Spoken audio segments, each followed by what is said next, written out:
Բարև ձեզ, Ստեփան Գրիգորյան YouTube-յան ալիքի մասնակիցներ։ Ողջունում եմ ձեզ բոլորիդ։ Այսօր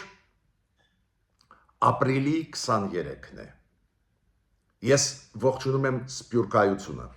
Արցախայությունը ու բոլոր առանց բացառությամբ Հայաստանի Հանրապետության քաղաքացիներին։ Ես այսօր կբերեմ 3 շատ դրական օրինակներ Հայաստանի զարգացման հետ կապված, Հայաստանի համագործակցության հետ կապված։ Անչափ կարևոր օրինակներ են, դրական մեզ համար, բայց գլխավոր թեման այսօրվա կլինի մեկը։ Ես պնդում եմ, որ Ռուսաստանը սկսեց լուրջ process ապակայունացնելու Հայաստանը։ Ռուսաստանը ուզում է ազատվել այսօրվա իշխանություններից Հայաստանում։ Ռուսաստանը ակնհայտ ուզում է իշխանափոխություն տարբեր ձևերով իրականացնել Հայաստանում, իմ կարծիքով ընտրված ձևը ապակայունացումն է Հայաստանի։ Ու ես այսօր ձեզ կբերեմ այս մեխանիզմները,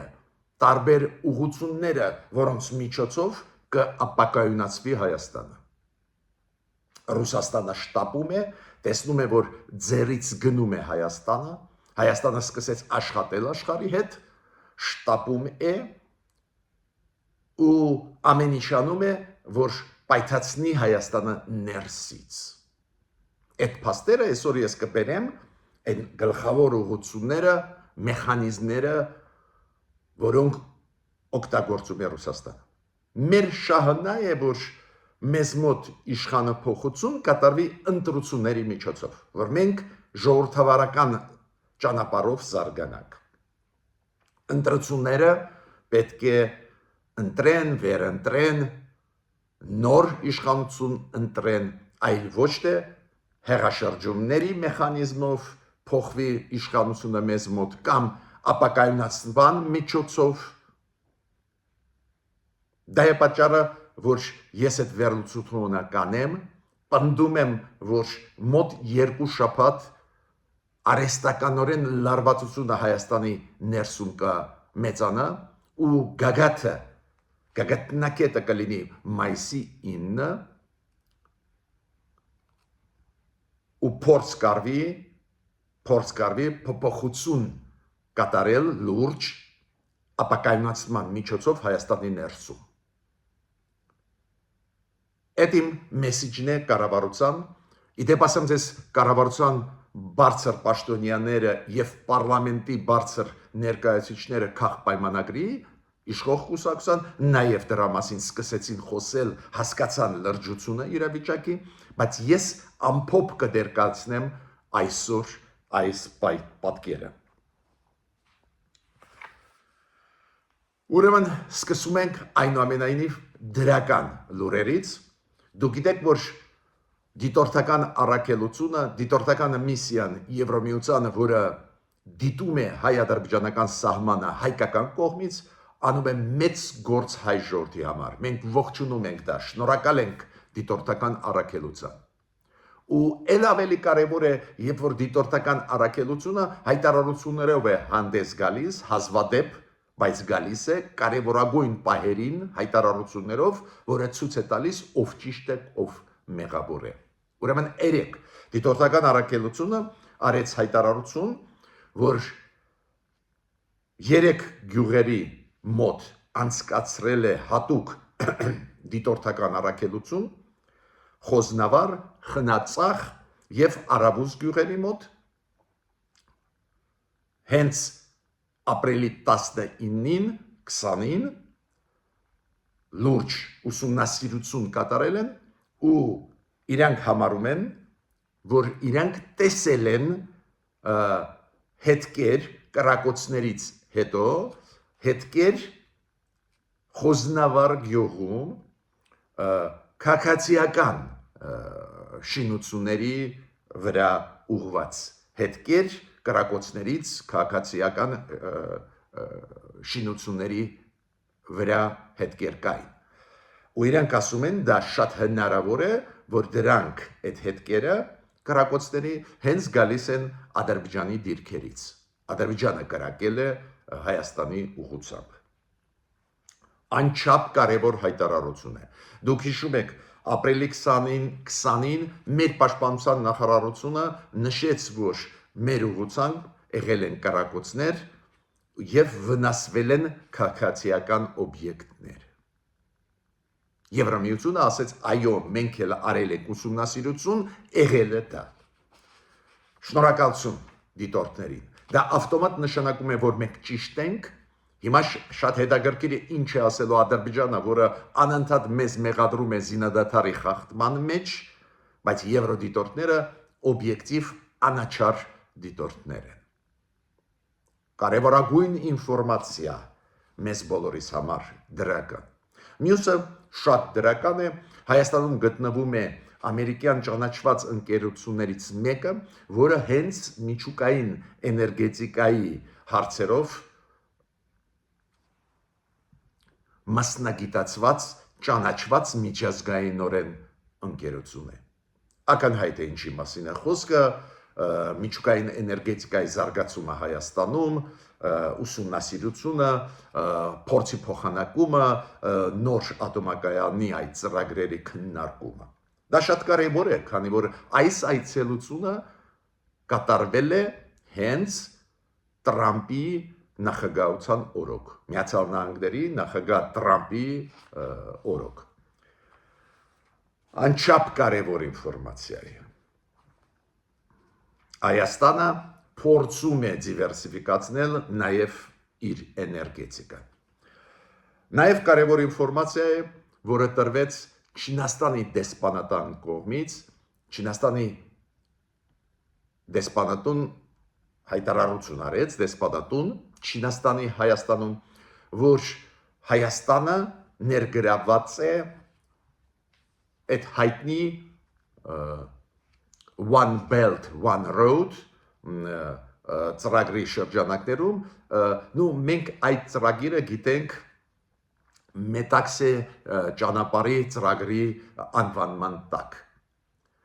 Ու այդ ծրագիրը անչափ կարևոր է,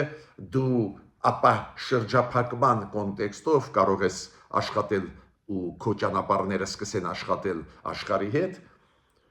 ու այն փաստը, որ Չինաստանը ողջունեց խաղաղության խաչմերուկ ծրագիրը ու ասեց, որ այդ ծրագրերում նաև կան ճանապարհներ կապված Չինաստանի ծրագրերի հետ, նաև անչափ կարևոր է։ Պարզ է, որ միայն այս 3 ինֆորմացիոն հոսքերը, որոնք հիմա ձեզ տվեցի, կարևորագույն Հայաստանի համար, համագործակցությունը Միացյալ Նահանգների հետ, Եվրոմիության հետ, Չինաստանի հետ ցույց է տալիս,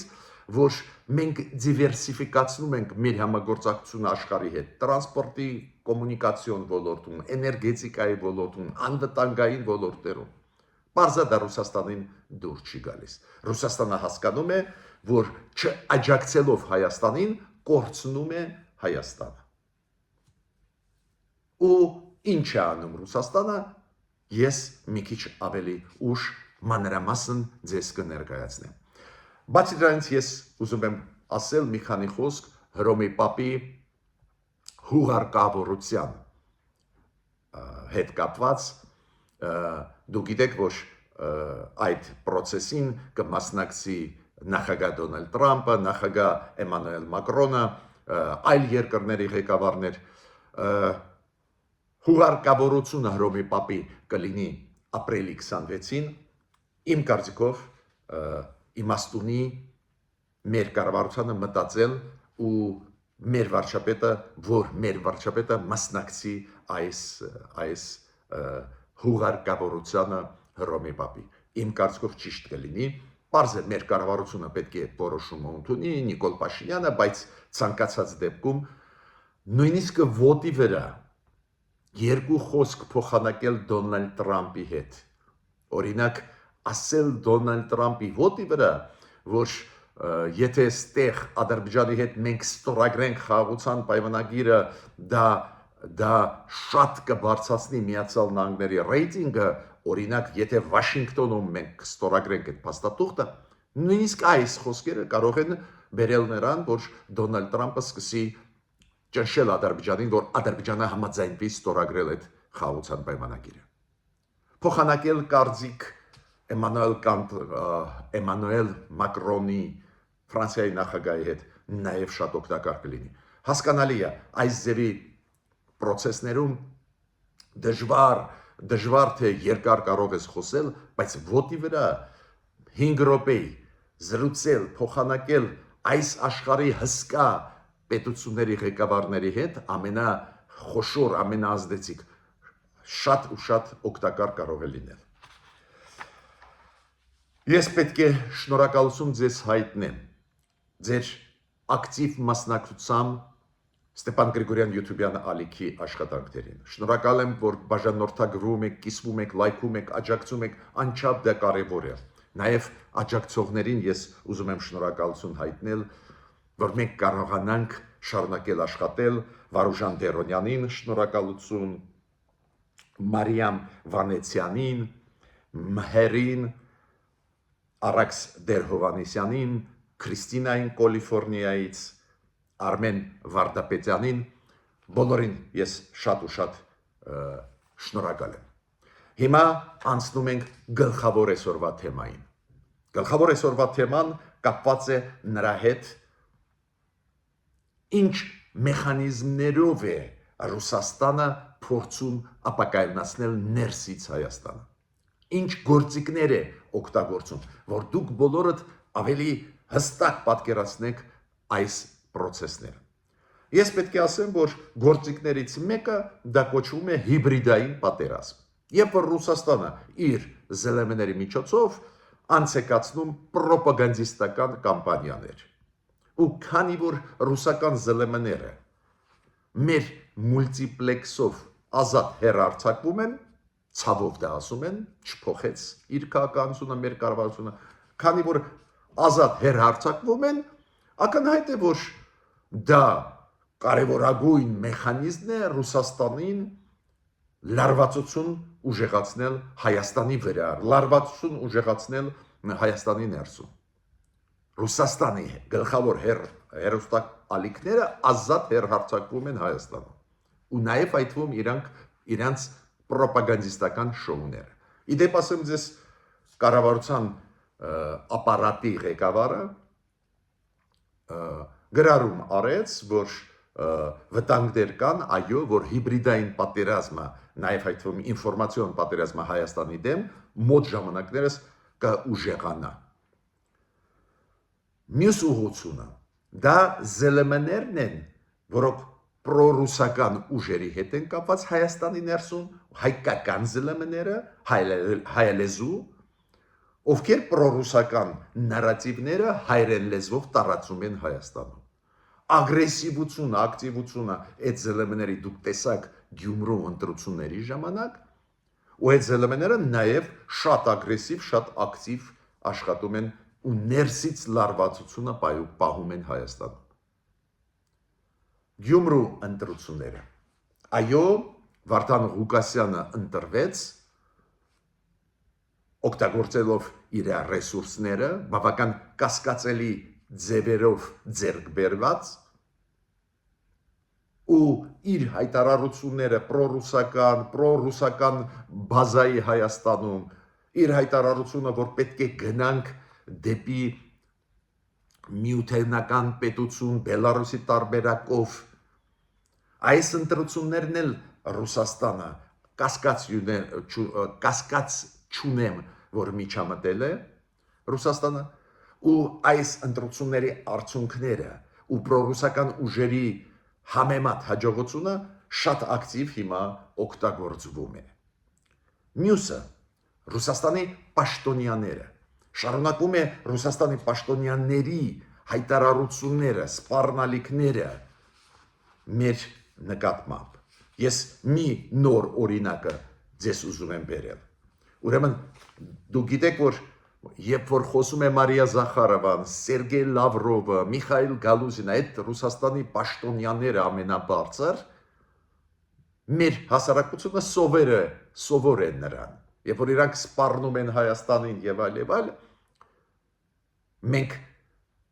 պաշտպանվում ենք նրանով, որ չենք հավատում այդ մարդկանց։ Բայց այդ արշավը մեզ սպառնալ Ռուսաստանի պաշտոնյաների կողմից շարունակվում է ու տարբեր մեթոդներ են օգտագործում։ Գիտեն, որ Մարիա Զախարովայի ասածը մեր հասարակությունը չի հավատում։ Վերջի անգամ երեք խոսացրեցին մի այլ փոխարտգործնախարար։ Նույնիսկ չգիտեի, որ այսդեպի փոխարտգործնախարար Ռուսաստանում կա, Ալեքսանդր Գրուշկոն,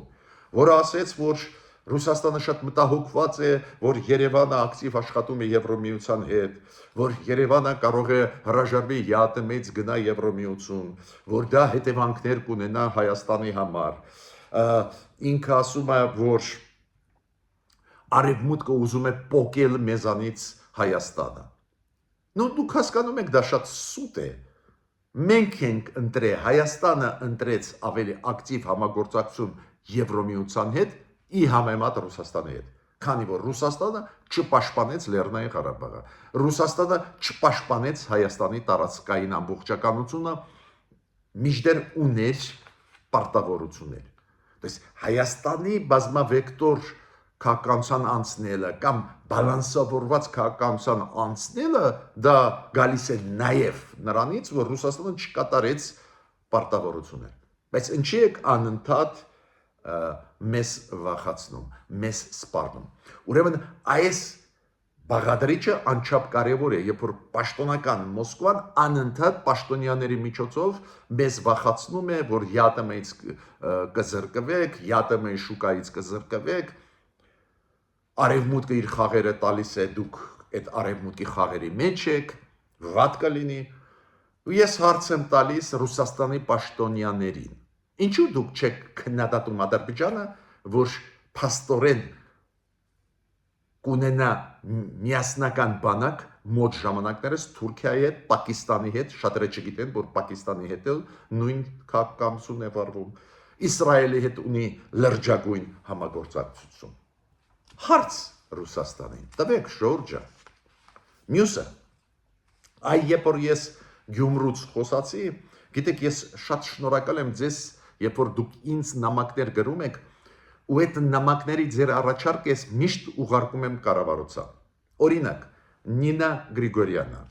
Սայաթնովա Տամարյանը, Բաբկենը։ Գիտեք, ինչի վրա ուշադրություն են դարձնում, որ մեկ լուրջ թերություն մենք ունենք։ Մենք չենք պատժում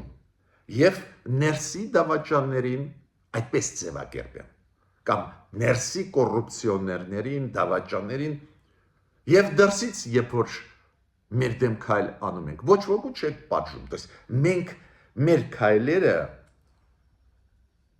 այս ուժերի մարդկանց նկատմամբ ովքեր ուղղակիորեն բարի բուն իմաստով դավաճանում են հայ ժողովրդի շահերը չենք պատժում։ Ու ճիշտ են մարդիկ ասում, ուրեմն մարդիկ նույնիսկ ընտրվում են քաղաքապետեր Հայաստանում, ում վրա լիքը գործեր են, բայց այդ դեպքում էլ չեն պատժվում։ Ուրեմն, երբ որ մենք խոսում ենք օրինակ Գյումրու պատմության հետ կապված, մարդիկ ասում են, բայց ինչի այդ օրենքը, մեխանիզմը կոռուպցիայի դեմ պայքարելու պատժելու այլ արարքները մարդկանց, կրիմինալը, ինչի չենք օգտագործում, որ հետո էլ ընտրվեն ու հետո էլ ասեն, որ գնանք դեպի դաշնակցային միություն։ Համաձայն եմ այս մտահոգությունների հետ։ Մյուս մեխանիզմը, որը շատ ակտիվ օգտագործում է Ռուսաստանը, հայությունը Ռուսաստանը։ Պարզ է գերակշռող մասը հայերի ապրող Ռուսաստանում։ Հայաստանի Հանրապետության քաղաքացիներ լինեն, Ռուսաստանի քաղաքացիներ լինեն, հայրենասեր են, Հայաստանի հետ մշտական կապի մեջ են, հարազատների հետ, սիրում են հայրենիքը, ես հազարավոր նամակներ իրանց մոտից ստանում եմ։ Բայց կան մարդիկ, ովքեր Կրեմլի մոտ են կամ այն շրջանակների մոտ են, ովքեր օրինակ կռվում են Ուկրաինայի ժողովրդի դեմ ու համարում են Ուկրաինայի կառավարությունը դեմոկրատական, ֆաշիստական կառավարություն։ Այս դեպի շրջանակներ կան, պրոպագանդիստներ կան, մեզ բոլորիս ճանաչված Կրեմլի հայեր հայկական ազգանուններով, հայեր օլիգարխներ, ովքեր Կրեմլի մոտ են ու պահանջում են Հայաստանից, որ չգնա դեպի Եվրոմիություն։ Փոխանակ օգնեն Հայաստանին, փոխանակ ճնշեն Պուտինին ու իր թիմը, որ Հայաստանին օգնեն, իրանք ճնշում են Հայաստանը։ Այս ձևի դժբախտաբար հայեր կան, նոր ի հայտ եկած դեմքի մասին մի քանի խոսք ուզում եմ ասել, մի մարդ Մհեր Ավետիսյան, որը ասեց, որ ինքը նաև Հայաստանի քաղաքացի է, անմահ գունդի ղեկավար, Պոլկ Բիսմերտներ ռուսերեն ասում են, անմահ գնդի ղեկավար ինքը ասեց, որ ելույթ ունեցավ Ռուսաստանի սենատում, դաշնային խորհրդում, այդ սենատն է Ռուսաստանի, այնտեղ ինչ որ կոնֆերանս էր, ու այնտեղ ելույթ ունեցավ, ասեց, որ ինքը պլանավորում է մեծ ակցիաներ անցկացնել Հայաստանում, ինքը հայ է, Հայաստանի քաղաքացի, կապված երկրորդ համաշխարհային պատերազմի 80-ամյակի հաղթանակի ֆաշիզմի դեմ ու այնտեղ այդպես բաներ էին, որ Ուկրաինայում ֆաշիստական ռեժիմ է, ինքը ողջունում է բոլոր հայերին, ովքեր Ուկրաինայի ֆաշիզմի դեմ կռվում են, չորեզդեպի անհեթեթ մեր հասարակության անօգտակար անհեթեթ մտքեր, ասեց, որ արևմուտքն է, որ կոնֆլիկտները պահպանում է մեր տարածաշրջանում, հայ ադրբեջանական կամ ղրղզա-տաջիկական, բոլորս գիտեն ով է հրահրել այդ կոնֆլիկտները, դա Ռուսաստանն է, եթե արևմուտքը ինչ որ գործանում է, փորձում է հաշտեցնել մեր Ադրբեջանի հետ, ուրիշ բան Ադրբեջանը չի համաձայնվում։ Բայց այս ձերի մտքեր, նախաձեռնություններ, որ ինչ որ ակցիաներ Հայաստանում պետք է անցկացվեն մոտ օրերս, մինչև մայիսի 9-ը նաև այս ձևի դեմքերի կողմից շատ տարօրինակ են, չեն բխում հայ ժողովրդի շահերից, այո, մեր ժողովուրդը ունի մեծ լումա երկրորդ համաշխարհային պատերազմի հաղթանակի մեջ, մենք հիշում ենք մեր մարշալներին, գեներալներին, բայց թող դրսից գաղափարախոսություն չբերեն, որ Ուկրաինայում ֆաշիզմ է։ Դե նույնը Ադրբեջանը մեր մասին է ասում, որ Հայաստանում ֆաշիզմ է։ Այս ձևի գաղափարներ հակա-արևմտյան, որ իբր արևմուտքը ուզում է մեզ որ մենք ընթարման մեջ մտնենք Ռուսաստանի հետ։ Ռուսաստանը մեզանից հրաժարվեց, Ռուսաստանը։ Ինչ եմ ուզում ասել, այդ պետք չի անտեսել այս ձևի երևույթներ։ Ու այս մեխանիզմը առանձին հայերին օգտագործել հայոց պետականության դեմ, մեր կայունության դեմ Հայաստանում, Ռուսաստանը շարունակում է։ Ընդդիմությունը ազգային ժողովի։ Մեծ ցավով պետք է ասեմ, որ մեր ընդդիմությունը քիչ է որ պրո-ռուսական է, ակնհայտ է որ շարժվում է ցուցմունքներով Մոսկվայից։ Ակնհայտ է որ իրանց ասված է սրեք իրավիճակը Հայաստանի ներսում։ Ու հիմա դուք տեսնում եք այդ լարված իրավիճակը ազգային ժողովում։ Պարզ է իրանք կապված են նաև նախկին կոռումպացված իշխանությունների հետ, բայց ազգային ժողովի ընդդիմությունը արհեստական սրում է հարաբերությունները։ Ես մի օրինակ մենակ բերեմ։ Վաղը ապրիլի 24-ն է, շատ կարևոր օր բոլորիս համար, ես ուզում եմ զգուշացնել, որ վաղը ես գնում եմ անպայման Ծիծեռնակաբերդ հայոց ցեղասպանության հուշահամալիր իմ հարգանքը մատուցելու մեր հայրենակիցներին, ովքեր զոհվել են, սպանվել են դաժանաբար Օսմանյան Թուրքիա միայն այն պատճառով, որ հայն ազգությամբ քրիստոնյա էին, ու ես կգնամ, բայց գիտեք, ցավով պետք է ասեմ, որ նույնիսկ այդ թեման փորձում է պրոռուսական ընդդիմությունը շահարկել։ Դուք գիտեք, մեր քրեական օրենսգիրքի համաձայն 136-րդ հոդվածի քրեականացված է ժխտումը ցեղասպանության կամ հերքելը կամ արդարացնելը ցեղասպանության։ Շատ կարևոր դրույթ է մեր քրեական օրենսգիրքում։ Բայց ընդդիմությունը նախաձեռնեց նույնատիպ ինչ-որ օրենսդրական ակտ նախաձեռնեց, ուզում էր անցկացնել, պարզ է,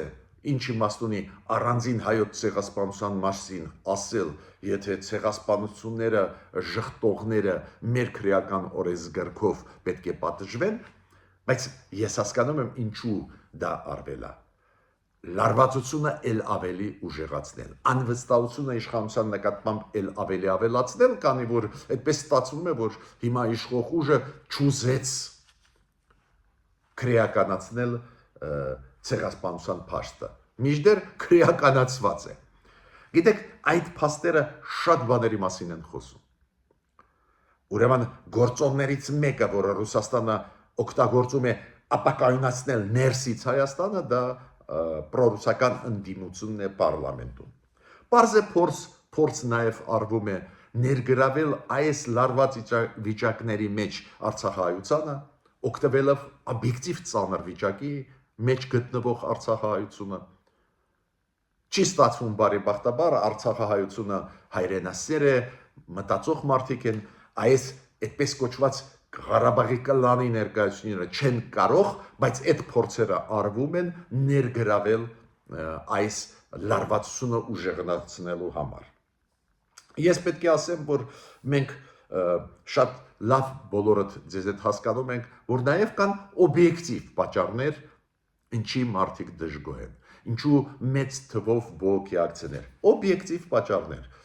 Ես օրինակ շատ զարմացած էի, որ այդպես էլ չկարողացան հասարակ բան լուծել քաղաքի իշխանությունները, Երևանի մասին է խոսքը։